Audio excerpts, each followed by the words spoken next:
1º de junho, sigo naquela conversa da primeira parte do vídeo, que é esse tema de como existem grupos de pessoas que vivem em verdadeiros processos de supressão cognitiva o mundo da mentira, as realidades paralelas. Né? E trazia o exemplo da declaração que o Trump deu ontem na Trump Tower, onde ele pegou e descascou sem nenhum pudor, porque eles não têm nenhum pudor, esse cara é um desonesto, né? Uma saraivada de mentiras, as mentiras mais vergonhosas, tipo, venezuelanos vivem em hotéis de luxo, enquanto os nossos veteranos de guerra não têm para onde ir, vivem nas ruas. E por aí afora. Então, é só olhar lá, tá ali. É coisa que não requer estudo, não requer nada. É a mentira estúpida, escrachada. Isso é muito importante por duas questões fundamentais. A primeira delas é o nosso futuro.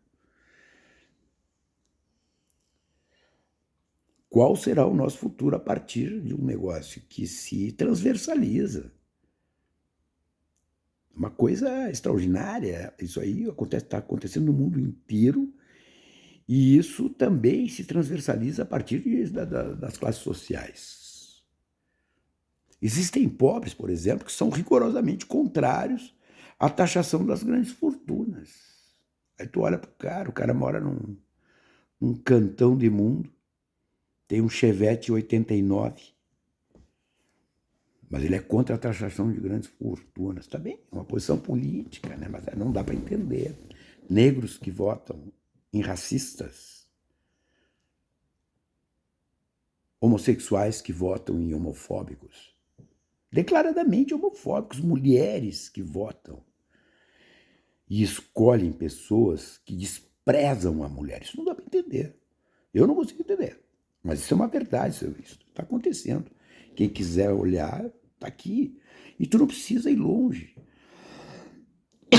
Essas pessoas são nossos vizinhos, são nossos colegas de trabalho, eles estão ali. Aqui com o fenômeno do Rio Grande do Sul, por exemplo, vou dar um dado que eu vi, não me contaram, eu vi. As pessoas começaram a entrar numa paranoia de que seriam atacados e que serão atacados por pobres e desvalidos provenientes dos abrigos públicos que precisam ser feitos. O Rio Grande do Sul tem 90 mil pessoas desabrigadas, diretamente desabrigadas e acolhidas em abrigos públicos. Em torno de 600 mil pessoas foram movimentadas para casas de amigos, parentes e etc. E tal. Mas existem grupos formados por advogados, arquitetos, juízes, promotores, procuradores, que estão preocupadíssimos de que essas pessoas que estão acolhidas em abrigos públicos vão se dirigir aos seus núcleos residenciais para saqueá-los. Isso existe. Isso é verdadeiro. Me apavora, por exemplo, a comunidade médica. Me apavora a comunidade. Ainda agora, depois de tudo que viram e fizeram na pandemia, ainda agora exercem opiniões públicas que são desprezíveis. Mas por que elas são desprezíveis? E eu trato especialmente da comunidade médica. Porque a comunidade que existe para salvar vidas, para dar saúde física e mental às pessoas. Muitos médicos se rebelam contra este pedaço muito relevante das suas comunidades médicas, dos seus colegas. Isso é verdade, tem que ser dito, mas que eles têm uma postura. Tem uns aí, médicos, que dizem que, na verdade, os 169 mortos aqui do Rio Grande do Sul, na verdade, boa parte disso é um processo de eliminação de pessoas. É um negócio. É um negócio, cara. Mas tá aí para todo mundo ver. E como eu dizia lá atrás, na parte 1, quando eu tratei desse tema, a nossa questão não está no mentiroso. A nossa questão está em quem vive uma realidade paralela construída pela mentira. Porque a mentira ela vai lidar com a fé, com a crença de que o outro não presta e de que o outro tem que ser eliminado. Um tipo de necropolítica que se justifica por um ato de fé, por um processo de supressão cognitiva que faz com que pessoas convivam entre si a partir de critérios que organizam seitas.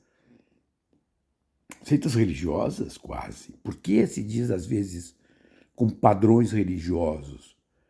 Porque eles se recusam a enxergar o mínimo razoável. O que é o mínimo razoável? O mínimo razoável é aquilo que é perceptível pelo cidadão comum, pela pessoa comum, pelo senso médio. Porque quando tu traz o conhecimento, evidentemente, tu tem que trazer um processo de justificação. Por que eu penso assim? Olha, existem tais motivos. Aquele que crê, basta a sua fé, ele não tem que justificar nada. Só que esses processos eles vão adquirindo um tamanho processo, um tamanho mecanismo de retroalimentação que ele chega naquilo que a história mostra, que é o segundo motivo. O primeiro é a preocupação com o futuro. O segundo motivo é olhar para trás e ver que a gente já sabe onde isso vai dar. A SS nazista, ela se construiu a partir de um grupo de pessoas que fazia isso aí. O nazismo primeiro juntou o lumpenzinato, aquilo que não presta na sociedade. E depois o que ele fez? Ele recheou, ele sofisticou com camadas escoladas, vamos dizer assim, de uma sociedade que era a mais desenvolvida da época. E deu o que deu. Olha o que faziam com os judeus. Estou falando antes dos campos de concentração. Na verdade, as nossas condescendências, o nosso faz de conta que não estou vendo, dá consequências horríveis. Você sabe quando é que se criou na Alemanha nazista o primeiro campo de concentração? 1933. Não foi depois da guerra. Em 1933 já tinha campo de concentração na Alemanha nazista. Por conta de quê? Prender, eliminar os adversários da raça pura, das políticas do seu Adolf. Então, quando tu vê pessoas vivendo, como eu disse no vídeo passado, o Trump disse que precisava de grana. Em horas arrecadou 240 milhões de reais. Em horas. Aqui pelo Brasil deu a mesma coisa. O cara rasgou a lei, fez e aconteceu, foi multado. E ele disse, preciso de dinheiro. Juntou em horas 17 milhões de reais, que até agora não explicou o que fez. E está lá. E quem é que bancou os 17 milhões de reais? Os brasileiros. Fanatizados. Mesma coisa nos Estados Unidos. Então essas coisas elas não têm não importância. Não, elas têm importância sim. Porque elas condicionam um modo de conviver. Então nós vivemos num momento que é de crise civilizacional. E nós precisamos debater isso, nós precisamos conversar sobre isso, nós precisamos entender essas coisas. Por quê? Porque os nossos futuros estão submetidos a estas questões que nós mesmos construímos. O mundo da mentirança, o Congresso Brasileiro aprovou agora, manteve um veto do Bolsonaro naquilo que, quando se criminalizava fake news. O que é criminalizar fake news? Ele diz o seguinte, olha, mentir não é legal. É isso? 317 deputados simplesmente disseram, não pode mentir, vamos mentir à vontade, isso não é crime. E as pessoas urram. Ou seja, existe um processo que encaminha para a fanatização de determinados grupos cada vez mais relevantes na sociedade. E isso gera o quê? A disfuncionalização institucional. Então não é à toa que muitos americanos estão preocupados com a democracia americana. Quem diria? A democracia americana em risco. E isto é uma verdade. E isto é uma verdade.